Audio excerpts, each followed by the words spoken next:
കഥ വീട്ടുമുറ്റത്തൊരു വാഗമരം. രചനയും അവതരണവും മാഗ്ലിൻ ജാക്സൺ. രാവിലെ തന്നെ ദേവകിയമ്മ ഉണർന്ന് മുറ്റമടിച്ചു. അലക്കാനുള്ള തുണികളെല്ലാം സോപ്പ് വെള്ളത്തിൽ മുക്കിവെച്ചു. ശേഷം ദേവകിയമ്മ അടുക്കളയിൽ പാട്ട് മൂളിക്കൊണ്ട് ചായ ഉണ്ടാക്കാൻ തുടങ്ങി. ചന്ദ്രന് ദേവകിയമ്മ ചായ കൊണ്ടുപോയി കൊടുത്തു. ചന്ദ്രൻ പത്രം വായിച്ചു കഴിഞ്ഞേ കുളിക്കാൻ ഇറങ്ങുക. കുട്ടികൾ ഉണർന്നു സ്കൂളിൽ പോകാനുള്ള തിരക്കിലാണ്. വീട്ടുമുറ്റത്ത് വളർന്നു പന്തലിച്ചു നിൽക്കുന്ന വലിയൊരു വാഗമരമുണ്ട്.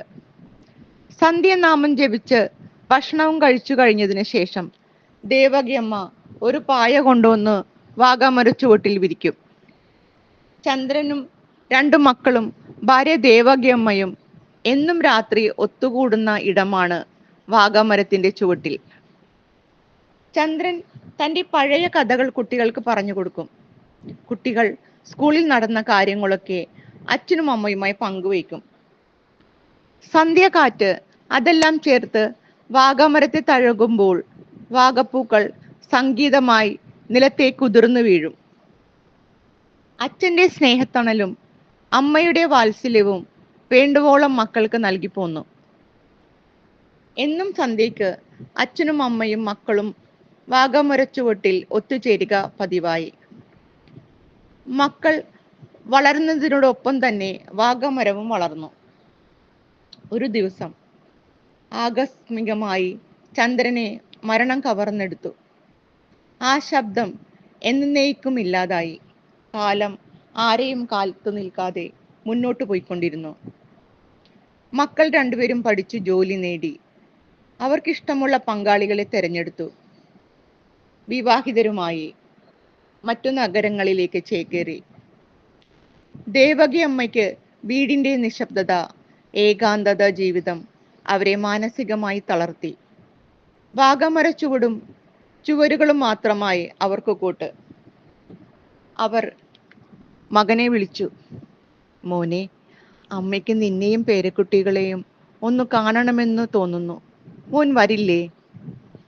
എനിക്കിപ്പോൾ ജോലി തിരക്കാണമ്മേ. സമയം കിട്ടുമ്പോൾ ഞാൻ അമ്മയെ വിളിക്കാം. ഫോൺ ശബ്ദം നിലച്ചപ്പോൾ ദേവകിയമ്മ മൗനം പൂണ്ട്. അകലെ നഗരത്തിന്റെ തിരക്കുകൾക്കിടയിൽ അമ്മയുടെ കാത്തിരിപ്പ് ഒരു നിസാരതയായി തീർന്നു.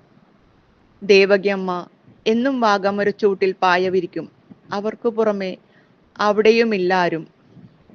ഒരു രാത്രിയുടെ ഇരുട്ടിൽ തളർന്നു കിടന്ന ദേവകിയമ്മ ചന്ദ്രനെ സ്വപ്നം കണ്ടു. പഴയതുപോലെ കുട്ടികൾക്കൊപ്പം ഓടി നടക്കുന്നു, കളിക്കുന്നു, അവരെ മടിയിലിരുത്തി കഥ പറഞ്ഞു കൊടുക്കുന്നു. ദേവകിയമ്മയുടെ പുഞ്ചിരി കണ്ണീരായി മാറി.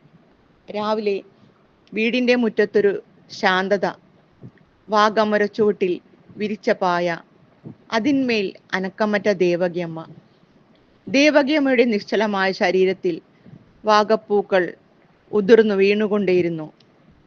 ചന്ദ്രന്റെ പഴയ കഥകളെല്ലാം വേദനയുടെ താളുകളായി.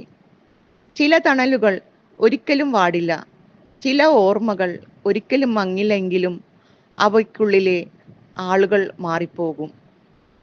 നമസ്കാരം.